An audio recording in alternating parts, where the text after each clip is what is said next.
ॐ अज्ञानतिमिरान्धस्य ज्ञानाञ्जनशलाकया चक्षुरुन्मीलितं येन तस्मै श्रीगुरवे नमः। श्रीचैतन्यमनोभीष्टं स्थापितं येन भूतले स्वयं रूपः कदा मह्यं ददाति स्वपदान्तिकम्।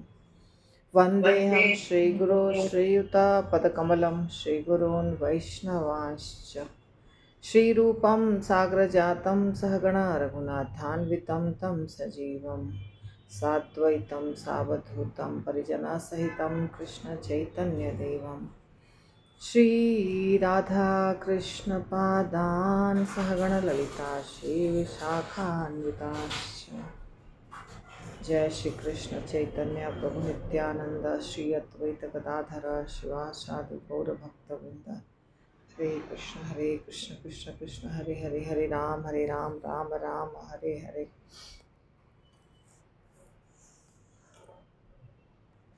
चैतन्य चरितामृत आदि लीला अध्याय 5 श्लोक संख्या 22 का चल रहा था।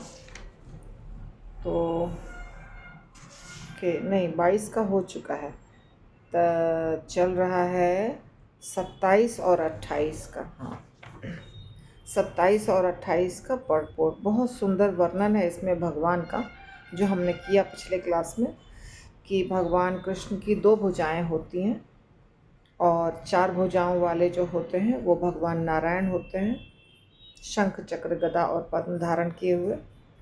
और उनके सेवा में श्री, भू और नीला नामक शक्तियाँ रहती हैं। तो 3 आलवर जो गेहाली गांव के थे, उन्होंने भगवान का चतुर्भुज रूप देखा था, दर्शन किया था, और उसके बाद उन्होंने वर्णन किया जो हमने पढ़ा। ठीक है, अब हम आगे देख रहे हैं। सीतोपनिषद में श्री, भू तथा नीला नामक शक्तियों का उल्लेख मिलता है। महालक्ष्मीर्देव देवेशस्य भिन्ना भिन्न रूपा चेतनात्मिका सा देवी त्रिविधा भवति। शक्त्यात्मना इच्छा शक्ति, क्रिया शक्ति, साक्षात शक्तिरिति। इच्छा शक्ति त्रिविधि भवति श्री भूमि नीलात्मिका। भगवान की परम शक्ति महालक्ष्मी विविध प्रकारों से अनुभव की जाती हैं। यह भौतिक तथा आध्यात्मिक प्रकारों में विभाजित है और दोनों ही रूपों में यह इच्छा शक्ति, क्रिया शक्ति तथा अंतरंगा शक्ति के रूप में कार्य करती है। इच्छा शक्ति पुनः 3 में विभाजित है। ये हैं श्री, भू तथा नीला। भगवद गीता के भाष्य में 4.6 मध्वाचार्य ने बतलाया है कि माता प्रकृति जो माया शक्ति दुर्गा के नाम से कल्पित हैं, 3 प्रकार की हैं, श्री, भू तथा नीला। तो ये अलग अलग शास्त्रों से वर्णन कर रहे प्रभुपाद लाके। अभी ये सीतोपनिषद का वर्णन किया। सीतोपनिषद में जो श्लोक, एक बड़ा सा श्लोक बताया प्रभुपाद ने, और उसका फिर ट्रांसलेशन किया कि महालक्ष्मी ही अलग अलग रूपों में आ जाती हैं, अलग अलग प्रकार से अनुभव की जाती हैं। इच्छा शक्ति, क्रिया शक्ति, अंतरंगा शक्ति, ये 3 हैं, और इच्छा शक्ति में फिर ये 3 होती हैं। ये सब बहुत डिफ़िकल्ट चीज़ है, इतना शॉर्ट में प्रभुपाद ने बताया है, इसको समझना पॉसिबल नहीं है। सिर्फ हमको ये जानना है कि बस भगवान की अंतरंगा शक्ति जो है वही श्री और भू और नीला नाम से सेवा करती हैं। और मध्वाचार्य ने बताया कि माता प्रकृति जो माया शक्ति दुर्गा के नाम से कल्पित हैं, 3 प्रकार की हैं, श्री, भू तथा नीला। ये मध्वाचार्य का कहना है। वह उन लोगों के लिए माया है जो आध्यात्मिक शक्ति में कमज़ोर पड़ते हैं, क्योंकि ऐसी शक्तियाँ भगवान विष्णु द्वारा उत्पन्न शक्तियाँ हैं। यद्यपि प्रत्येक शक्ति का असीम से कोई सीधा संबंध नहीं होता, किंतु वे भगवान के आश्रित हैं, क्योंकि भगवान सभी शक्तियों के स्वामी हैं। राधा रानी सारे शक्तियों की मुख्य यानी वहीं से सब शक्तियाँ निकलती हैं, सीधा सीधा नहीं, इनडायरेक्टली। और फिर ये सब जो नाम बताए, जैसे माया देवी हम कहते हैं, दुर्गा माता हम कहते हैं, कोई किसी में कोई प्रॉब्लम नहीं है, चाहे माया देवी हो चाहे दुर्गा माता हो, सारी शक्तियाँ भगवान की जो होती हैं ना, वो भगवान को बहुत प्रिय हैं और उन शक्तियों को भगवान बहुत प्रिय हैं। शक्तियाँ मतलब एक स्त्री का रूप। शक्ति किसको कहते हैं? लक्ष्मी जी शक्ति हैं, राधा रानी शक्ति हैं, सीता माता शक्ति हैं, पार्वती, दुर्गा, उमा, सरस्वती, जितनी भी आप माताओं को देखते हैं वो सब भगवान की शक्ति हैं। तो भगवान की प्रभुपाद कहते हैं शक्ति और शक्तिमान, ठीक है, शक्ति और शक्तिमान। अगर भगवान शक्तिमान है तो उनकी शक्ति कौन हुई? कंसॉर्ट, यानी कि जो भगवान के की प्रियतमा, प्रेमिका, पत्नी, कुछ भी बोलिए, अर्धांगिनी, कुछ भी बोलिए। तो शिव जी के साथ पार्वती माता अगर हैं तो शिव जी की शक्ति पार्वती माता है, या दुर्गा माता या उमा, वो अलग अलग रूपों के साथ अलग अलग नाम जुड़ा हुआ है। इसी प्रकार विष्णु भगवान नारायण के साथ लक्ष्मी जी, कृष्ण के साथ राधा रानी, भगवान राम के साथ सीता माता, तो ये सब शक्ति हैं। तो भगवान शक्तिमान और ये उनकी शक्ति, ठीक है। इसी को प्रकृति भी कहते हैं, इसी को दुर्गा भी कहते हैं, इसी को माया भी कहते हैं, चंडी भी कहते हैं, अम्बा भी कहते हैं, सब इन्हीं का नाम है। तो आप सोचेंगे ये कैसे, सब तो खिचड़ी पक रही है, बहुत गड़बड़ है, समझ में कुछ नहीं आ रहा। देखिए, जैसे एक माता होती है, हम सब माता है, ठीक है। तो हम लोग सब अपने बच्चों को संभालते हैं, घर को संभालते हैं, सब कुछ करते हैं, सास ससुर पति, सब कार्य, एक ही स्त्री को सब कार्य करना पड़ता है। तो उनका, उस स्त्री का रूप सब जगह अलग अलग होता है। कभी बहुत प्यार वाला रूप है ना, और कभी बहुत गुस्सा वाला रूप। जैसे आप पति के साथ अलग तरीके से व्यवहार करते हैं, ससुर के साथ अलग, सास के साथ अलग, बच्चे के साथ अलग, और जब बच्चा नालायक हो जाता है तब उसको छड़ी लेके मारते हैं, सज़ा देते हैं, चिल्लाते हैं। तो स्त्री तो वही है, और उसके कार्य अलग अलग हो रहे हैं समय समय पर। कभी दिवाली है, दशहरा है, होली है, तो सज धज के स्त्री पहले घर की सफाई करती है, फिर सज धज करके दिया लेकर के, पूजा की थाली लेकर के पूजा करती। कभी एकदम कमर कस के घर की सफाई करती है, कभी बहुत सारे लोगों का स्वागत करती है।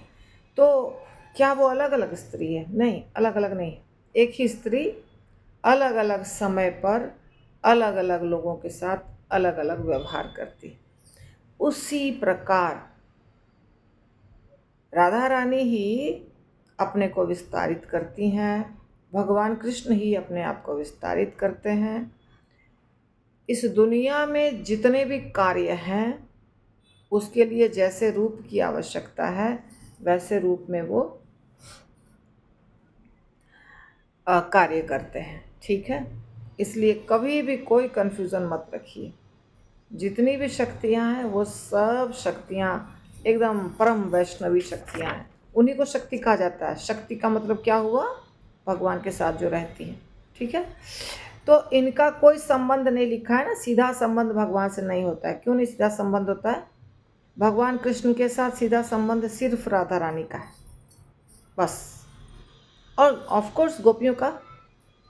उसके बाद बाकी किसी भी शक्ति का सीधा संबंध भगवान कृष्ण से नहीं है, किसी भी शक्ति का नहीं। सिर्फ राधा रानी से भगवान का संबंध है सीधा, कृष्ण का, और गोपियों से भी है। लेकिन बाकी जो रूप हैं उनका सीधा संबंध नहीं होता है, पर कनेक्टेड वाया मीडिया है, क्योंकि सब आवश्यकता के अनुसार एक्सपैंड कर कर के वही भगवान से ही सब प्रकट हुई हैं। ठीक है। तो भगवत संदर्भ श्लोक 80 में श्री राजीव गोस्वामी कहते हैं, पद्म पुराण भगवान के नित्य मंगल धाम का उल्लेख करता है, जो समस्त ऐश्वर्य से पूर्ण है, जिसमें श्री भू तथा नीला शक्तियाँ भी सम्मिलित हैं। महासंहिता में भगवान के नाम तथा रूप की व्याख्या की गई है। उसमें भी जीवों के प्रसंग में परमात्मा की शक्ति दुर्गा का उल्लेख है। अंतरंगा शक्ति का संबंध उनके निजी मामलों से है और भौतिक शक्ति 3 गुणों को प्रकट करती हैं। वे अन्य शास्त्रों से उदाहरण देते हुए बतलाते हैं कि श्री वह शक्ति है जो ब्रह्मांड का पालन करती है, भू वो शक्ति हुई जो ब्रह्मांड का सृजन करती है, और नीला संहार करती है। देखिए, अभी ये कहीं और कहीं लिखा है, ये तीनों शक्ति का वर्णन कहीं लिखा है। तो अभी आप देखिए, श्री पालन करती हैं ब्रह्मांड का, यानी क्या हुई, भगवान विष्णु के साथ लक्ष्मी जी। ऐसे भी हम जानते हैं श्री मतलब लक्ष्मी जी को ही कहा जाता है। भू कौन हुई, सर्जक। भू यानी ब्रह्मा जी के साथ रहने वाली, यानी सरस्वती माता।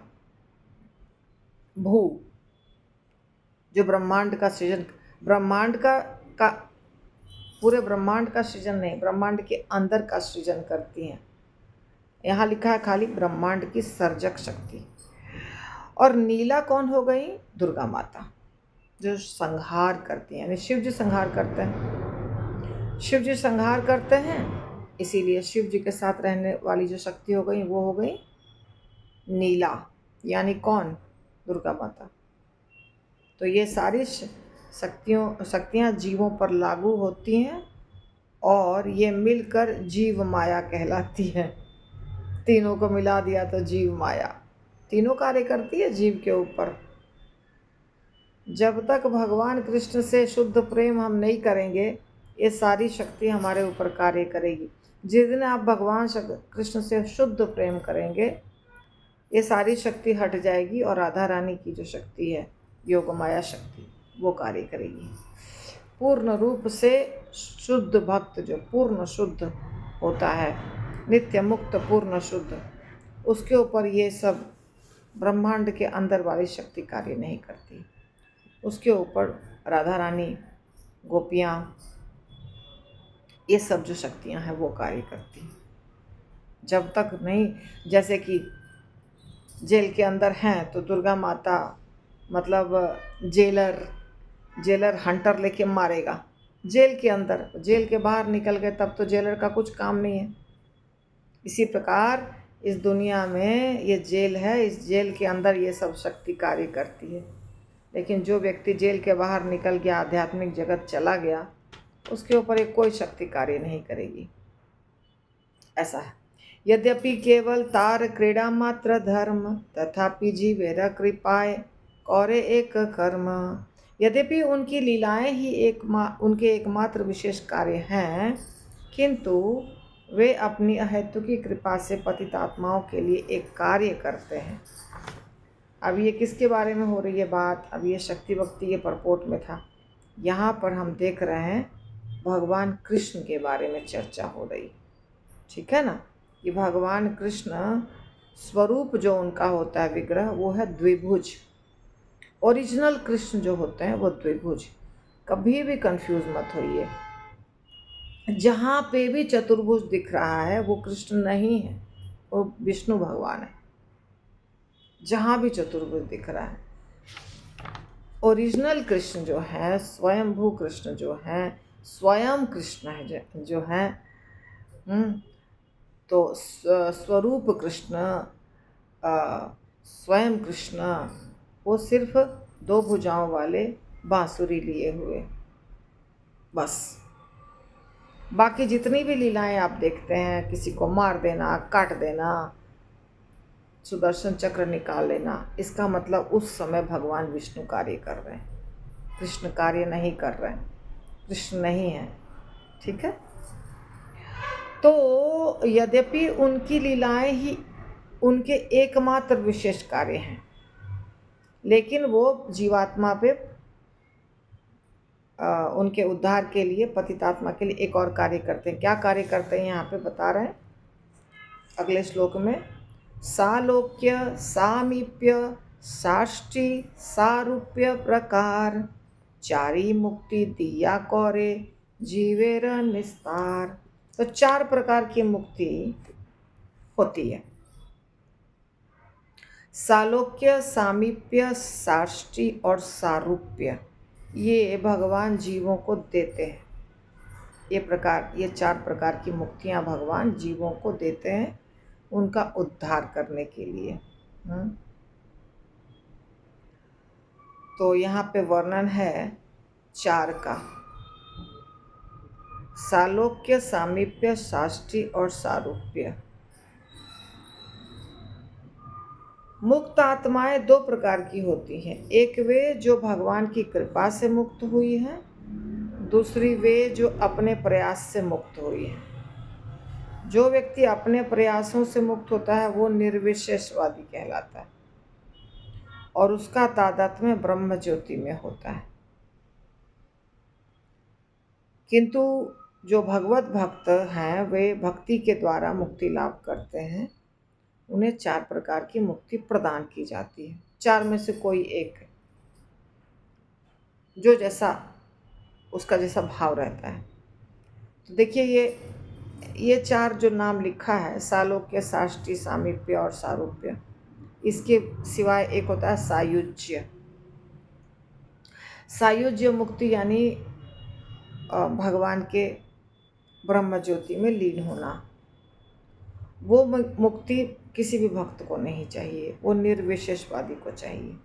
यहाँ प्रभुपाद क्या लिख रहे हैं? अपने प्रयासों से मुक्त होता है, उसको क्या कहते हैं? निर्विशेषवादी। लेकिन जो भक्त होते हैं वो अपने प्रयास से कुछ नहीं, वो भगवान की कृपा पर निर्भर करते हैं। तो भगवान की कृपा पर निर्भर करते हैं जो, उनको ये 4 में से कोई एक, चारों नहीं, कोई एक मिलता है। 4 प्रकार की मुक्ति यहाँ लिखे हैं। इसमें से प्रभुपाद कहते हैं, वर्णन करते हैं सिंपल छोटा सा, कि सालोक्य यानी भगवान के समान, भगवान के लोक में रहना। सामीप्य यानी भगवान के साथ रहना, उनके नज़दीक रहना, समीप। सामीप्य यानी समीप। लोक्य यानी लोक। सालोक्य भगवान के समान पद लिखा है यहाँ पे, और भगवान के लोक में रहना। साष्टी यानी जो ऐश्वर्य भगवान एंजॉय करते हैं वैसा ही ऐश्वर्य चाहिए। सारूप यानी भगवान के जैसा रूप हो, स्वरूप। तो ये हो गया। ब्रह्म सायुज्य मुक्तेर ताहा नाही गति, वैकुंठ बाहिरे होय ता सबार स्थिति। और जिन्हें ब्रह्म सायुज्य मुक्ति प्राप्त होती है वे वैकुंठ लोक में प्रविष्ट नहीं कर पाते, उनका वास वैकुंठ के बाहर होता है। वैकुंठ लोक के बाहर मतलब एंट्री नहीं मिलती है उनको, लोक के अंदर एंट्री नहीं मिलती है, वो बाहर सब जगह लाइट रहता है। बाहर में प्रकाश, भगवान के शरीर से निकलता हुआ प्रकाश, उसी प्रकाश के अंदर लोक होते हैं, वैकुंठ लोक। वैकुंठ लोक के अंदर व्यक्ति तब प्रवेश करता है जब उसको भगवान से प्रेम होता है और भगवान का जो रूप है उससे आकर्षित होता है, भगवान के पास जाकर उनकी सेवा करना चाहता है। इस प्रकार का जिसको भाव होता है वो जाता है वैकुंठ लोक। और जिसका भाव होता है कि नहीं, कुछ भगवान नहीं होते हैं, सिर्फ एक प्रकाश है, बस वहाँ मुझे जाना है, इस दुनिया में नहीं रहना है, यहाँ पे बहुत कष्ट है, उसको भगवान के रूप के बारे में ज्ञान नहीं होता है, धाम के बारे में ज्ञान नहीं होता है, लीलाओं के ऊपर विश्वास नहीं होता है, उस व्यक्ति को सेवा करने की कोई इच्छा नहीं होती है उसकी। इस प्रकार का व्यक्ति सिर्फ ज्योति में जाता है। ठीक है, तो आज यहीं पर रोकेंगे। श्रील प्रभुपाद की जय।